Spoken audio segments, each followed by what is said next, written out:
नमस्कार। कैसे कहीं में रउआ सबके बहुत बहुत स्वागत बा। हम हैं राउर दोस्त मनोज भाऊ। किशोरावस्था में लड़का और लड़की दोनों के शरीर में बहुत सारा फिजिकल और इंटरनल चेंज आवेला। ई परिवर्तन आवश्यक बा। मान ली कि किशोरावस्था में कोनो लड़की के ब्रेस्ट के विकास नहीं के होत या किशोरावस्था में एमसी की शुरुआत नहीं के होत, तो ई खाली एमसी या ब्रेस्ट की समस्या नहीं के हो सकेला। इस समस्या के जड़ में कुछ और समस्या होके। एमसी या ब्रेस्ट के विकास हार्मोनल गड़बड़ी के वजह से होके, कोनो ट्यूमर के वजह से होके और अंदरे अंदर और कई गो बीमारी के जन्म होत होके। ऐसे ए अवस्था में अगर परिवर्तन नहीं के होत या कोनो एबनॉर्मल चेंज होता तो ओकरा के जानल और समझल बहुत जरूरी बा। यही से आज कैसे कहीं में बातचीत के विषय बा एडोलेसेंस के दौरान एबनॉर्मल चेंज। आए पर बातचीत करे खातिर अंजन के स्टूडियो में मौजूद बानी स्त्री रोग विशेषज्ञ डॉक्टर सुरजीत कपूर। डॉक्टर कपूर, बहुत बहुत स्वागत बा। धन्यवाद। नमस्कार। हमने के आज एडोलेसेंस में एबनॉर्मल चेंज की बात करे जाते हैं। जब सबसे पहले तो हम ई जानल चाहे कि जौन अवस्था होला एडोलेसेंस के 11 से लेके 19 साल, अगर यह अवस्था में परिवर्तन नहीं के होत, मान ली कि 11 साल से पहले ही एडोलेसेंस के शुरुआत हो जाता, तो का समस्या हो सके? जैसा आपने ठीक समझा है मनोज जी, 10 साल से 19 साल तक एडोलेसेंट की अवस्था है, जिसमें सेकेंडरी सेक्स कैरेक्टर्स का डेवलपमेंट होता है। जैसे ब्रेस्ट का डेवलपमेंट होता है, तो ब्रेस्ट में क्या क्या एबनॉर्मलिटीज़ आ सकती हैं। ब्रेस्ट में जैसे निप्पल का ना होना या एक से ज़्यादा निप्पल का होना, या ब्रेस्ट का बहुत छोटा होना, या ब्रेस्ट एक साइड की बड़ी एक साइड की ब्रेस्ट छोटी भी हो सकती है। जब भी ये सेकेंडरी सेक्स कैरेक्टर्स जैसे ब्रेस्ट डेवलपमेंट है, एडोलेसेंट के जो चेंजेस हैं जब उम्र से पहले आते हैं, इसको हम प्रीकॉशियस प्यूबर्टी बोलते हैं। प्रीकॉशियस प्यूबर्टी एक तरह का डिजीज़ है। ज़्यादातर केसेस में ये नॉर्मल नहीं होता। ये बहुत से कारणों से होता है, जैसे ब्रेन ट्यूमर्स हैं, किडनी ट्यूमर्स हैं, एड्रिनल ट्यूमर्स हैं, ओवरी के ट्यूमर्स हैं। इसलिए जब भी कभी किसी बच्चे में ऐसी प्यूबर्टी से पहले ये चेंजेस पाए जाते हैं, तो उनको एकदम जाके इसके टेस्ट करा के और इसका कारण ढूंढना है। जो साइन बा ओमे का हो सकेला कि 7 साल 8 साल पर एमसी की शुरुआत हो गई या ब्रेस्ट डेवलपमेंट कभी कभी अकेले भी आ सकते हैं। खाली एक ब्रेस्ट डेवलपमेंट हो गई, अकेला एक फैक्टर है। कभी कभी मेंसेस एक बार आ गए, फिर उसके बाद 13 साल तक नहीं आए। दोनों तरह के वेरिएशंस हो सकते हैं। अच्छा, अगर मान ली कि जो 19 साल के लास्ट एज बा एडोलेसेंस के, ओकरा बाद 25 साल 24 साल 4-5 साल बाद जाके एडोलेसेंस कंप्लीट होता, वहां पर जाके ग्रोथ जो 19 साल पर ग्रोथ होके के चाहिए वो ग्रोथ जाके 25 में होता, तब का समस्या हो सकेला? ये समस्या का वजह नहीं है, इसका कारण जानना जरूरी है कि ऐसा क्यों हुआ। ऐसा क्यों हुआ? वैसे जब भी किसी लड़की को अगर 17 साल तक मेंसेस महामारी शुरू नहीं हुई है या डेवलपमेंट नहीं शुरू हुआ है, तो ज़्यादातर केसेस के अंदर ये जेनेटिक एबनॉर्मलिटीज़ होती है। इसीलिए उनका पहले जेनेटिक टेस्ट करा के, और ये ज़्यादातर एसोसिएटेड होती है अदर एबनॉर्मलिटीज़ के साथ। ये कभी अकेली एबनॉर्मलिटीज़ नहीं होती है। जैसे यूट्रस डेवलप ही नहीं हुआ, बना ही नहीं है, तो पीरियड आएगा ही नहीं है। तो हमें पहले इसका कारण जानना ज़रूरी है कि किस कारण से उसको ये महामारी नहीं आई है। अगर उसके बाकी सेकेंडरी सेक्स कैरेक्टर्स ठीक हैं, खाली महामारी नहीं आई है, तो उसका ट्रीटमेंट अलग है। खाली ब्रेस्ट नहीं बनी है, बाकी सब सेकेंडरी सेक्स कैरेक्टर्स ठीक हैं, तो उसका ट्रीटमेंट अलग है। चलिए, वो कारण के बात करता नहीं हमने कि जौन भी फिजिकल चेंज होला एडोलेसेंस में, एक एक के लेके ओकरा कारण पर उसे का समस्या हुई, ओकर सॉल्यूशन का बा, ए पर बात कही जाए। सबसे पहले हम ब्रेस्ट के लेता नहीं। मान ली कि ब्रेस्ट दोनों जौन ब्रेस्ट बा वो इवन नहीं खे, एगो बड़ा बा एगो छोटा बा, का कारण हो सकेला? ये एक नॉर्मल वेरिएशन भी हो सकता है बिना किसी साथ में एसोसिएटेड प्रॉब्लम के, और किसी वजह से भी हो सकता है। कभी कभी जैसे बोन की डिफॉर्मिटी की वजह से हो गई, जो हमारा रिब केज है उसकी डिफॉर्मिटी सी हो गई, उसके अंदर जो लंग्स हैं उसकी डिफॉर्मिटी है, एक अंदर का लंग ही ठीक नहीं बना, उस साइड का शरीर का हिस्सा कंप्रेस हो गया। तो कंप्रेस होने की वजह से ब्रेस्ट जो नॉर्मल बनती हुई भी देखने में छोटी लगती है। लेकिन अगर साथ में उसके एसोसिएटेड कोई और प्रॉब्लम नहीं है, बाकी सेक्स कैरेक्टर्स ठीक बने हैं, तो अकेले उसके लिए ये कॉस्मेटिक रीज़न की कॉस्मेटिक तरीक़ों से इसको ठीक किया जा सकता है, और इसके लिए बहुत ज़्यादा अपने दिमाग पे विचार करने की ज़रूरत नहीं है। लेकिन अगर डेवलपमेंट में ही फॉल्ट होके, मान ली कि शारीरिक कोनो प्रॉब्लम जो केस के जहाँ रहेला ब्रेस्ट होकर बात कहनी है, अगर कोनो डेवलपमेंट के प्रॉब्लम की वजह से ही बड़ा छोटा होके, तब ज़्यादातर डेवलपमेंट की वजह से ब्रेस्ट छोटी बड़ी नहीं होती है ज़्यादातर। जी क्योंकि जो हार्मोन्स एक ब्रेस्ट में काम करेंगे वो दोनों में करेंगे। अगर कुछ डिफॉर्मिटी हुई है तो वो लोकल डिफॉर्मिटी की वजह से हुआ है। अच्छा, और कौन कौन सा प्रॉब्लम ब्रेस्ट के लेके हो सकता है? जैसे मान लीजिए क्योंकि निपल नहीं थे प्रॉपर, निपल या तो निपल नहीं बने, वो बर्थ डिफेक्ट है, उस समय निपल का ठीक से फॉर्मेशन नहीं हुआ, तो वो उसमें कोई बीमारी ज़्यादातर नहीं होती है। लेकिन अगर निपल एक से ज़्यादा है वो एक बीमारी का संकेत। अच्छा, एक से ज़्यादा निपल भी हो सकते हैं, सुपर न्यूमरी ब्रेस्ट कहते हैं उनको, एक से ज़्यादा निपल का होना। बट ये ज़्यादातर जेनेटिक प्रॉब्लम्स की वजह से होता है, तो उनके लिए जेनेटिक टेस्ट कराने बहुत ज़रूरी है। ऐसा महिला के कोनो परेशानी जरा एक से ज़्यादा निपल बा? परेशानी नहीं है, परेशानी जो कारण है, परेशानी वो ब्रेस्ट के निपल ज़्यादा होना नहीं है, लेकिन जिस जेनेटिक प्रॉब्लम की वजह से वो हो रही है, उस जेनेटिक प्रॉब्लम की वजह से बॉडी में और विकास में भी कमी आ सकती है। उसका अकेला प्रेजेंटेशन नहीं है वो कि निपल्स बहुत सारे आ गए हैं, उसके साथ एसोसिएटेड उस जेनेटिक प्रॉब्लम की वजह से बाकी जगहों पर भी असर हो सकता है, तो उसे जानना जरूरी है। फीडिंग में कुछ दिक्कत होला? फीडिंग में दिक्कत आ सकती है, फीडिंग में दिक्कत हो सकती है। क्या दिक्कत हुई? पर ज़्यादातर हम ये समझते हैं कि वो अच्छा सुपर न्यूमरी जो आप ब्रेस्ट के बहुत सारे निपल्स हैं वो ज़्यादातर उसके साथ में सेकेंडरी सेक्स कैरेक्टर्स इफेक्टेड होते हैं, उनके अंदर इनफर्टिलिटी भी ज़्यादा होती है, they are not normal females, तो इसलिए वहाँ तक वो पहुँच पाएंगे कि नहीं पहुँच पाएंगे फीडिंग तक कहना मुश्किल है। मल्टीपल निपल्स की प्रॉब्लम रुआ जैसन के बताओ तनी कि जेनेटिक बा, जेनेटिक बीमारी के कोनो इलाज संभव नहीं खे। ए दिशा में अगर ऐसा केहू बा तो महिला के का करे के चाहिए, का स्टेप लेवे के चाहिए? सबसे पहले उसको जाके अपना जेनेटिक टेस्ट कराना चाहिए।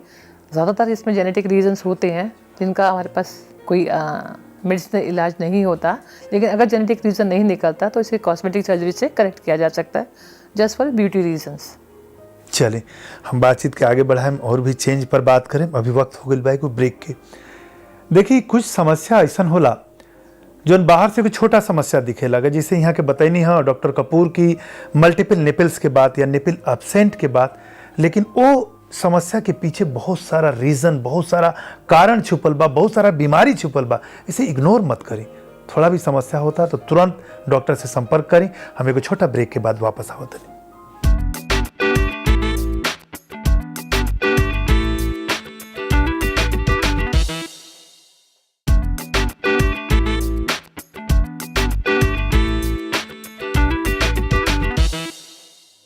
ब्रेक के बाद एक बार फिर स्वागत पा कैसे कहीं में बातचीत होता एडोलेसेंस के एबनॉर्मलिटी पर। हमने के साथ है बानी doctor Surjit Kapoor. Doctor Kapoor, breast के एबनॉर्मलिटी पर बात होता, देखल भी कि कुछ महिला में ब्रेस्ट बिल्कुल ना होला, ब्रेस्ट के डेवलपमेंट ही ना होला, का कारण होला? ज़्यादातर ब्रेस्ट जब बिल्कुल डेवलप नहीं होती हैं तो उसका कारण मोस्टली जेनेटिक होता है, जिसे हम अपने भाषा में टर्नर सिंड्रोम कहते हैं। लेकिन कभी कभी जेनेटिक नॉर्मल होते हुए भी फीमेल्स उनके अंदर ब्रेस्ट नहीं होता, तो उसमें प्लास्टिक सर्जरी से ब्रेस्ट इम्प्लांट करी जा सकती है। प्लास्टिक सर्जरी कर उपाय अगर जेनेटिक एबनॉर्मलिटी नहीं है तो, but mostly it is associated with genetic abnormality. Genetic abnormality बात तब प्लास्टिक सर्जरी से सॉल्यूशन हो सकेला? हाँ, सिर्फ ब्रेस्ट को ब्यूटीफाई करने के लिए। लेकिन क्योंकि जेनेटिक एबनॉर्मलिटी में जो X0 टर्नर सिंड्रोम है, उसमें जो नॉर्मल फीमेल सेक्स कैरेक्टर्स हैं वो अच्छे डेवलप नहीं होंगे। अच्छा, ऐसे एकरा चलते और भी शरीर में कोनो प्रॉब्लम आवेला? अगर ब्रेस्ट के डेवलपमेंट नहीं के होत, एकरा वजह से और कोनो प्रॉब्लम आवेला शरीर में अंदर? और कोई प्रॉब्लम ऐसे फिजिकल प्रॉब्लम नहीं आती है। अच्छा, उल्टा कुछ मेल में ब्रेस्ट के डेवलपमेंट हो जाला फीमेल की तरह?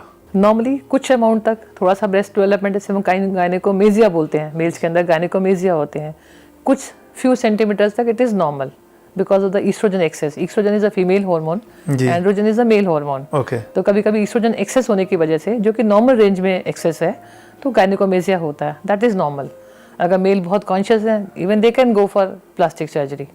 बट अगर बहुत ही abnormal साइज में बड़ी हैं ब्रेस्ट, बिल्कुल फीमेल्स के साइज में बड़ी ब्रेस्ट है, तो उनके अंदर estrogen secreting ट्यूमर्स होते हैं। estrogen जो फीमेल हॉर्मोन्स है मेल में पाया जाता है मिनिमम अमाउंट में, लेकिन उनके जो ट्यूमर्स बनते हैं तो वो एक्सेस में एस्ट्रोजन बनता है, तो उसकी वजह से होते हैं। तो उसका ट्रीटमेंट टेस्ट करने के, जांच करने के बाद ही कि वो ट्यूमर है कि नहीं है तब पता लगता है। अगर ट्यूमर बात तो फिर कैसे होगा? हाँ, फिर ट्यूमर रिमूवल होता है, ट्यूमर के और ऑपरेशन होगा, रिमूवल होगा। उसके बाद जो मेडिसिन दी जाएंगी उसको सप्रेस करने के लिए, हार्मोन्स को सप्रेस करने के लिए, हार्मोन सेपरेशन मेडिसिन भी आती है जिससे वो एस्ट्रोजन की सेक्रेशन कम हो सेपरेशन जाए। करने के लिए। अच्छा, कुछ और भी इंटरचेंज देखे के मिलेला कि मेल की वॉइस फीमेल में, फीमेल की वॉइस मेल में, ई का है? ऐसा है, फीमेल में मेल में दोनों हार्मोन्स होते हैं। फीमेल्स में फीमेल हार्मोन्स भी हैं जिन्हें ईस्ट्रोजेंस कहते हैं, मेल हार्मोन्स भी हैं जिन्हें एंड्रोजेंस कहते हैं। कुछ वेरिएशन दोनों में सब कुछ है। थोड़ी सी एक्सेस एंड्रोजेंस की हो जाती है फीमेल्स के अंदर, जी। कभी फीमेल्स के अंदर मेल्स के अंदर ईस्ट्रोजन की डोमिनेंस हो गई है। अगर कोई ट्यूमर्स नहीं है ईस्ट्रोजन सिक्रेटिंग या एंड्रोजन सिक्रेटिंग, तो एक नॉर्मल वेरिएशन मान के इसमें कुछ बहुत ज़्यादा ट्रीटमेंट की आवश्यकता नहीं होती ना। अगर केहू मेल के ही खराब लागत होके कि ओकर आवाज फीमेल के बा, वो इलाज करावे के चाहत होके तो का इलाज का होई? कुछ नहीं, कारण ढूंढना है। कारण ढूंढना, अगर कारण है तो removal of that reason. Like जैसे आपको बताया मैंने, ईस्ट्रोजन सिक्रेटिंग ट्यूमर्स हैं, उनकी वजह से हो रहा है तो उन्हें रिमूव करेंगे सर्जिकली और फिर हार्मोनल सेपरेशन देंगे तो वो ठीक हो जाते हैं। माने सब फाइनली हार्मोन के खेला बा। हार्मोन के थे, हार्मोन इम्बैलेंस की वजह से। एंड अगर माइनर सिर्फ इम्बैलेंस है, 15% गर्ल्स 15% बॉयज़ में एक नेचुरल इम्बैलेंस होती है, उसमें कोई ट्रीटमेंट की आवश्यकता नहीं होती and they have to bear that. अगर जैसे फीमेल्स के अंदर एंड्रोजन एक्सेस हो गए, थोड़ा हेयर ग्रोथ ज़्यादा हो गई है, उससे उनको एक्सेप्ट करके चलना पड़ेगा या उसे वो कॉस्मेटिकली रिमूव करा लें। ऐसी मेल्स के अंदर थोड़े अमाउंट में ब्रेस्ट आ गई है, otherwise they are normal males, genetically normal males हैं और कोई सिक्रेटिंग ट्यूमर्स भी नहीं है उनके अंदर, तो they have to accept it. If they are very conscious तो वो प्लास्टिक सर्जरी से रिमूव करा सकते हैं। अच्छा, इस समस्या हेयर के लेके भी आवेला कि फीमेल के मूछ दाढ़ी ए ढंग के कैरेक्टर दिखल, ये भी हार्मोन की वजह से ज़्यादातर ये हार्मोनल इम्बैलेंस है एंड 15% गर्ल्स में ये हार्मोनल इम्बैलेंस नेचुरल होता है। इनको हम दवाइयों से भी ठीक कर सकते हैं, बट एक बात जो समझ लें सभी लड़कियां कि जो भी दवाइयां हम इनको सेपरेशन करने के लिए देते हैं वो एक टेम्परेरी हेयर सेपरेशन है, टेम्परेरी सेपरेशन होता है। अगर if they want a final answer तो अल्टीमेटली उनको लेज़र से या इलेक्ट्रोलिसिस से उनको ये हेयर रिमूव कराना पड़ता है। तो थ्रू आउट लाइफ हमेशा करावत रहे के पड़ी? कराते रहे तो नहीं, लेज़र तो एक परमानेंट ट्रीटमेंट है, इलेक्ट्रोलिसिस एक परमानेंट ट्रीटमेंट है। एक बार ट्रीटमेंट मिलल तो एक बार ट्रीटमेंट नहीं, कई सेटिंग होती हैं, बिकॉज हेयर ग्रोथ जो है 6 मंथ्स लगते हैं हेयर ग्रोथ आने में, तो उसकी सेटिंग्स देते हैं 1 मंथ 2 मंथ, जब तक उनके पूरे फॉलिकल को वो पूरा डैमेज नहीं कर देते हैं। तो हार्मोन्स के दुनिया बड़ा रहस्यमयी बा। ए पर बात करें हार्मोन्स एडोलेसेंस के का रिलेशन बा, लेकिन अभी एगो कॉलर हमनी से जुड़ल बानी। हेलो, नमस्कार डॉक्टर साहब, मैं संगीता बोल रही हूँ कानपुर से। मेरे चेहरे पर बहुत ज्यादा बाल आ गए हैं, मैं क्या करूं? देखिए संगीता जी, पहले तो आप ये मान लीजिए इस वाली बात को कि जो हेयर आपके फेस पे आ रहे हैं, कभी कभी थोड़ा बहुत एंड्रोजन एक्सेस नॉर्मल गर्ल्स में भी होती हैं, otherwise they are normal girls, पर उनके थोड़ा सा एंड्रोजन्स जो कि मेल हार्मोन्स होते हैं ज़्यादा होने की वजह से ये हेयर आते हैं। And it is very sorry to say, medicine जो आपको डॉक्टर ने दे रखी है उससे आपका सेपरेशन हो जाएगा, temporary separation, may be for 6 months, may be for 1 year, may be for 2 years. लेकिन अगर आप चाहें कि वो परमानेंटली सप्रेस हो जाए, वो आपका उस दवाइयों से उनसे नहीं होता है, उसके लिए आपको लेज़र या इलेक्ट्रोलिसिस की ज़रूरत पड़ती है। चलिए संगीता जी, रुआ अपना हेयर के परमानेंट इलाज कर रही हैं, डॉक्टर कपूर हुआ के इलाज बतेनी हम। डॉक्टर कपूर, हमने के हार्मोन्स पर बात करते हैं। हार्मोन्स के बहुत गहरा रिलेशन बा एडोलेसेंस से, एक एक एक्टिविटी से होकर गहरा रिलेशन बा। खाली मनोज जी गहरा ही नहीं है, ये सारा हार्मोन्स के रिलेशन से ही सब कुछ बनता है जी। जब तक ये जो एडोलेसेंस के सारे चेंजेस हैं ये हार्मोन्स की वजह से ही हो रहे हैं। तो जैसन कि रुआ बतैने है कि सब हार्मोन के खेला बा, तो हार्मोन के एडोलेसेंस के का रिलेशन बा, ए पर हम बात करें। लेकिन अभी वक्त हो गई बा एगो छोटा ब्रेक के। ब्रेक के बाद कुछ ऐसा इश्यू पर हार्मोन्स के बात तो करबे करम, हम ई बात करम कि अगर एडोलेसेंस के दौरान केहू में कोनो चेंज नहीं हो, डेवलपमेंट नहीं के हो, तो का करे के चाहिए। बनल रही अंजन के साथ।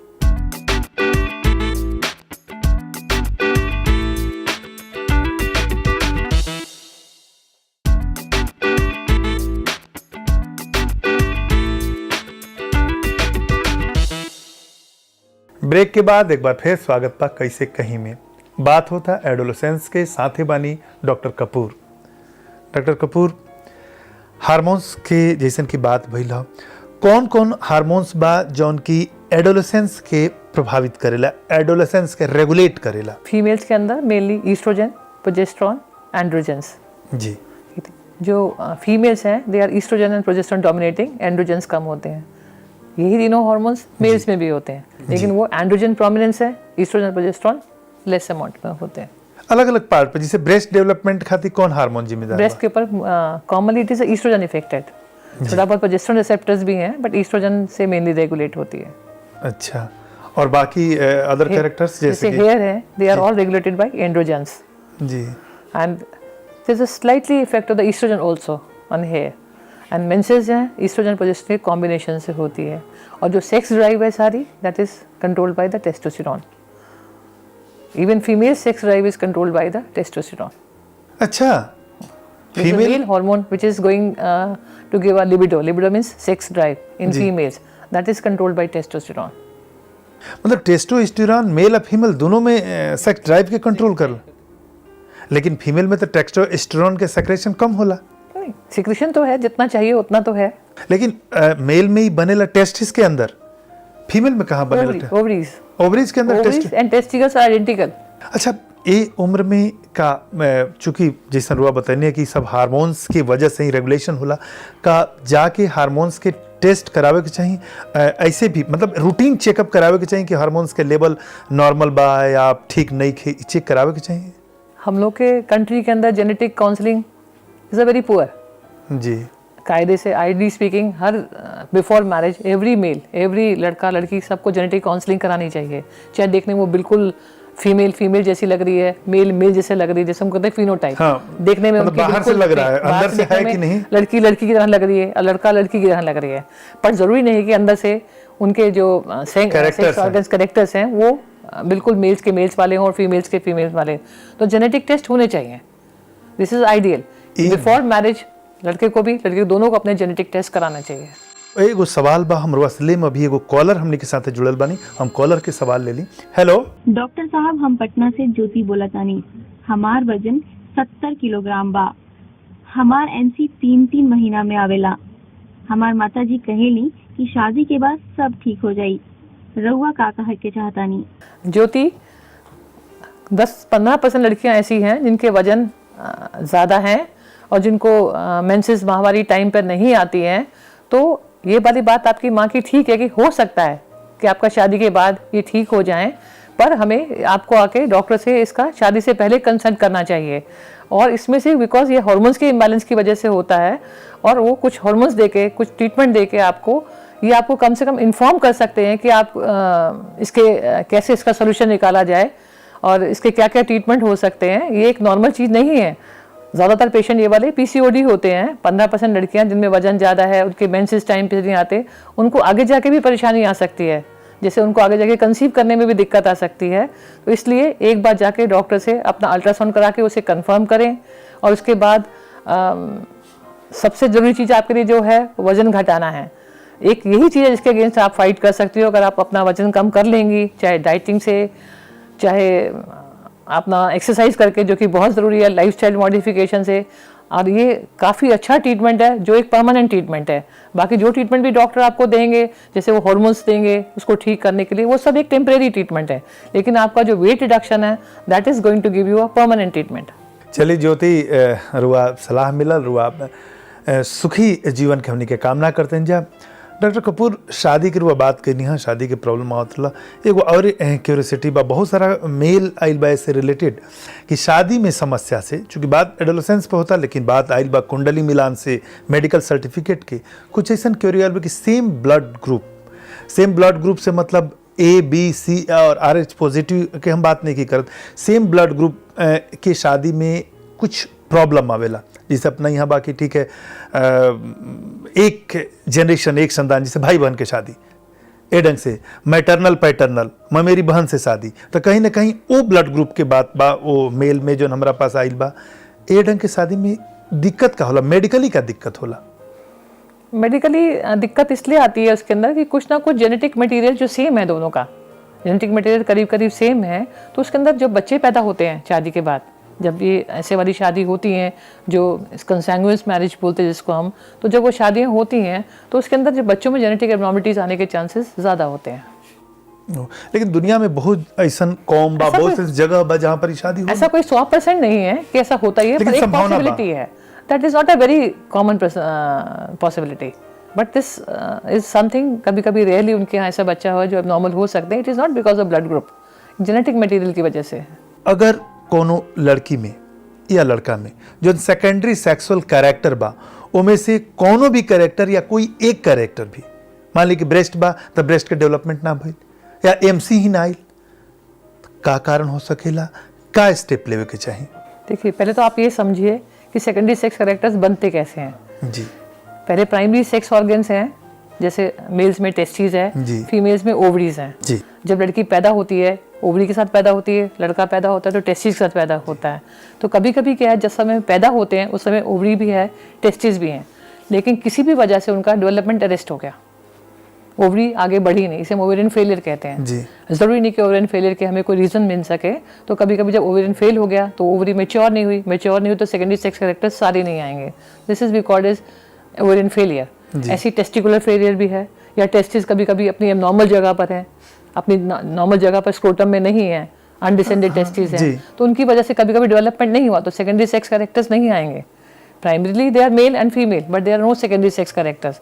अगर सिंगल एक सेकेंडरी सेक्स कैरेक्टर एब्सेंट है तो उसकी वजह अलग है, and commonly they are because of the genetic problems, birth problem, congenital problems की वजह से होती है।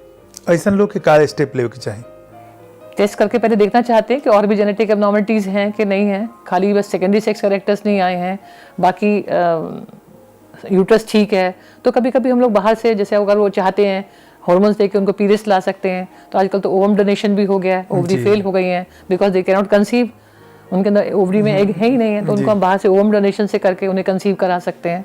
ART से रिप्रोडक्टिव टेक्निक्स हैं जो हमारे पास आर्टिफिशियल हैं, IVF वगैरह, उनसे करा सकते हैं विद ओवम मतलब ऐसा डोनर। लोग के प्रॉपर डायग्नोसिस की जरूरत है। ऐसे ही proper diagnosis and there are treatment also. जी अब मान लीजिए यूट्रस ही एब्सेंट है तो सरोगेसी, अब तो लॉ मिल गया कि सरोगेसी है, even you can hire the uterus also, तो आप हस्बैंड का लेकर और सरोगेसी कर सकते हैं, किराया के कोख सरोगेसी मदर उससे कर सकते हैं। तो ट्रीटमेंट है इस चीज का, लेकिन उस पेशेंट के अंदर परमानेंट ट्रीटमेंट नहीं है। जी जी जी। लेकिन उसके ऑल्टरनेटिव तरीके मतलब ओकरे इच्छा के अगर मां बने के चाहते रही तो कोई सॉल्यूशन बा, तो वी कैन हैव द, जैसे ब्लड डोनेट करते हैं लाइफ सेविंग के लिए, ब्लड डोनेशन कराते हैं, ब्लड डोनेट हो जाता है, ऐसे ही ओवर डोनेट करके प्रेगनेंसी हो सकती है if यूट्रस इज देयर। चलिए रुआंजन में नहीं इतना जरूरी जानकारी हमने के साथ शेयर करनी, बहुत बहुत शुक्रिया।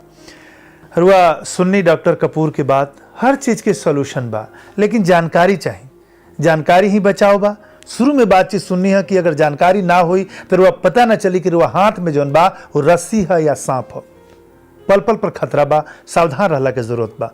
अगर कोनो बीमारी भी बा, जैसे छोट चीज यहाँ के ब्रेस्ट के बात करते नहीं, ब्रेस्ट में गांठ के बात करता नहीं, तो बीमारी के भीतर कई गो बीमारी बा, ऐसे अलर्ट भइला के जरूरत बा, लेकिन निराश भइला के जरूरत नहीं के हर चीज के सॉल्यूशन बा।